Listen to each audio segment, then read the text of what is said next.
A lot of the time, because of books, movies, and TV shows, we often see school as a teacher's versus student's situation.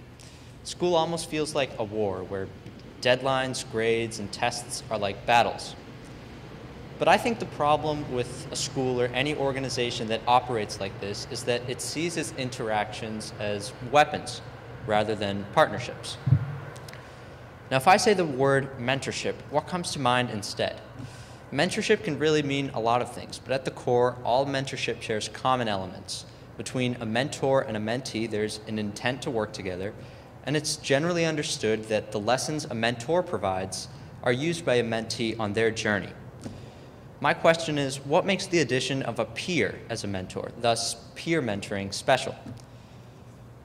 In the summer of 2020, although I was very lucky not to be affected by the coronavirus, during the quarantine, I personally felt hopeless and lost.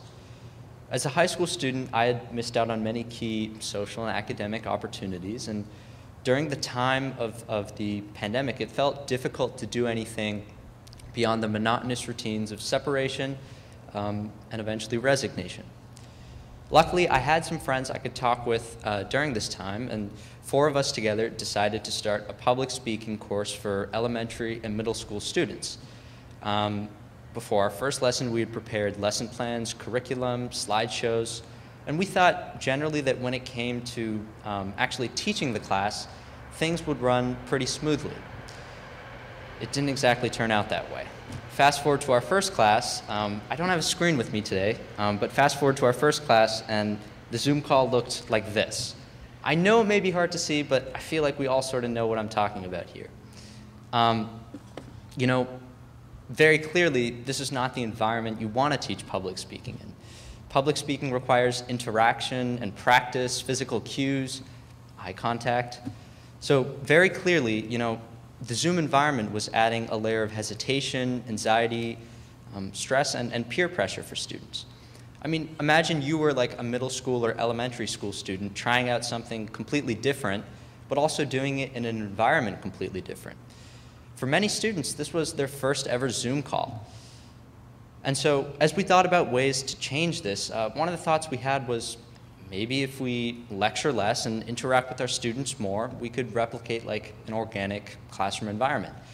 So what we decided to do was to ditch the lectures and start adding debates into the class. We thought that maybe if students didn't have the will to answer our questions, certainly they'd have the appetite to argue with each other, right? And so the challenge became, in between the first class and our next class, trying to brainstorm topics we thought young students would want to debate on. We all consulted Google and our younger siblings, and we ended up with a very messy list, things that ranged from sports to particular book series to like movies and TikTok dances and whatnot. I mean, it was truly quite a messy list, and I wasn't sure that it was going to immediately translate into more participation in class. But to my surprise, when I introduced these topics and when I told students that they could debate any of them, a lot of them were enthusiastic. Within the first week, we had them dishing it out over their favorite movies, over their favorite characters. We even had them play a game to decide which celebrities would be the most useful on a sinking ship crisis. I know that game sounds kind of weird, but I promise you, that was a game that the students themselves decided they wanted to play. So had we solved the problem of participation in public speaking class? Although a lot of students did feel more empowered by the new system, the answer was no. Because there still remained many students who had more intense interests in things like horseback riding or a particular book series. For these students, we had somehow made the problem worse. We didn't realize that it was difficult enough for these students to participate in the first place, but to participate on topics that they weren't really interested in just wouldn't work. So instead of trying to bring them into the conversation, why didn't we try to bring the conversation to them? What we tried to do as instructors was find moments within the class where they could express themselves, talk about their topics, but still do it within the framework of our discussion. For example, for the horseback rider, whenever we were talking about sports stars or whatnot, or different sort of summer activities, we'd offer them a moment to talk about their favorite horseback riding experiences or what the ideal conditions for horseback riding are. For the student that enjoyed a particular book series, it was a little bit more difficult to find how we could integrate them within the discussions we were having. But what we tried to do was offer them times at the beginning of class or in between activities where they could talk about what they read and why they enjoyed it. Sometimes I challenged the student to think about what they were reading, the messages behind it, and see if they could connect it to some of the topics we were talking about. As you might anticipate, our discussions lost some of their edge. They weren't cutthroat debates anymore. The procedural element was sort of inhibited a little bit. But I realized that my goal as a public speaking instructor was never to teach procedure or any other sort of esoteric elements of public speaking. My goal as a public speaking instructor was simply to teach that public speaking is one of the many forms of self-expression, and that public speaking class and practicing public speaking should make self-expression feel less daunting. To do this, I had to think like a student. I had to not only pay attention to what my students were saying, but also what they weren't telling me, such as, what topics it seemed like they were interested in, or what their normal cues are. I didn't have to just step in one pair of shoes, but many pair of shoes. And I had to do this all so that I could create the best experiences for my students. I think one of the most beautiful moments I had was working with a student who was a non-native speaker of English. This student obviously wanted to be a public speaker. There was no doubt about that. But it was difficult for them to just unmute and participate within class. And so what I offered this student and all other students was the opportunity to just send me small optional homework assignments, just videos of them doing short, fun, simple public speaking games in their homes, such as pitching a household item to a family member or finding like a logical fallacy in a commercial. Over the weeks, the student would send me videos of their practice and I'd respond with some feedback. Now, over the weeks, they got a lot better in their videos, but I was noticing their confidence was also improving in class. They would participate more, they'd participate more substantially. I didn't anticipate how much this process helped the student, though. By the last class, I'd given all my students an opportunity to prepare a presentation of sorts on a topic that they cared about. This student signed up to give a short talk on his experiences with the COVID-19 pandemic and what he saw as the way out. He gave us all a briefing on government COVID reopening strategies and what the timeline would be based on his research. And he did this all as a middle school student. I think this experience perfectly encapsulates what exactly peer mentorship is. My student had an intention, but in order to really help him improve, I needed to go beyond just the material. I needed to find examples he related to. I needed to find ways to reach out to him uniquely. And I ultimately had to do my best to create a unique experience for him.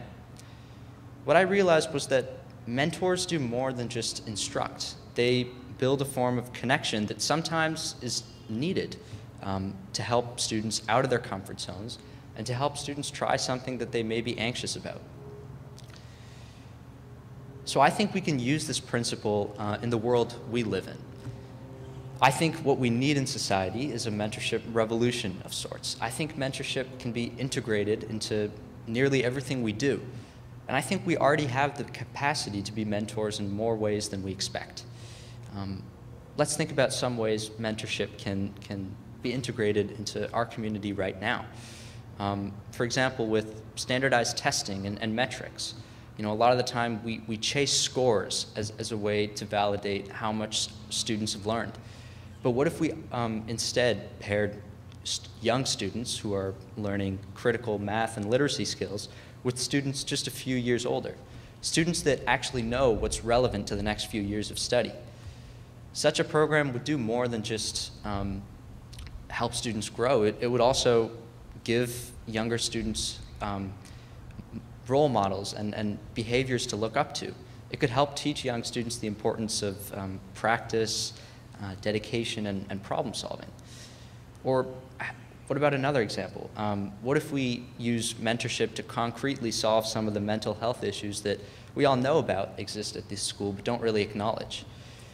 What if we offered mentorship with people who may have gone through similar issues of time management, anxiety, or stress to just provide students assurance that their issues are valid and that there's a way out.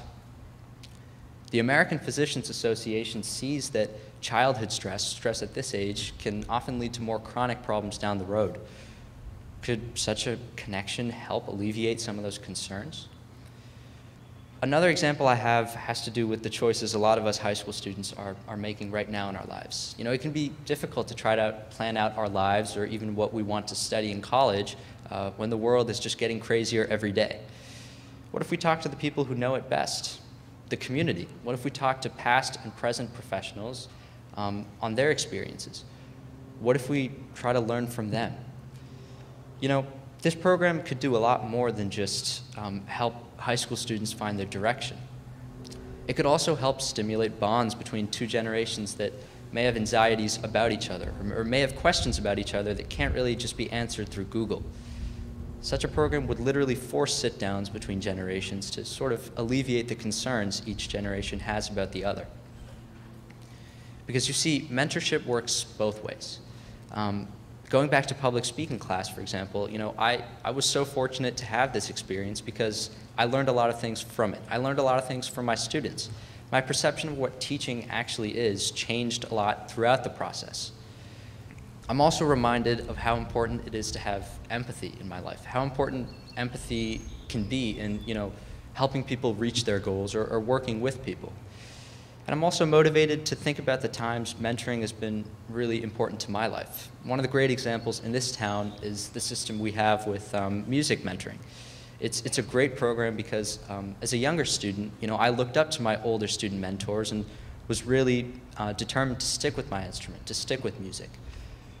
Now, as an older student, when I give back to that program, I realize so much about why I enjoy playing music, why I enjoy practicing, and I try to best convey those skills and lessons to students younger than me.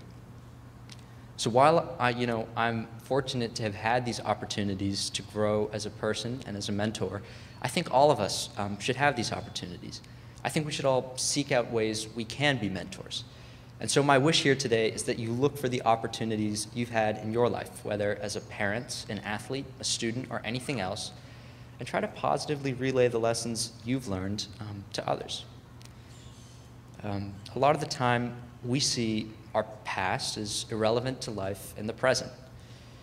Yet if we were to realize that our past is literally someone's present or potentially someone's future, maybe we could avoid them making the same mistakes we once did.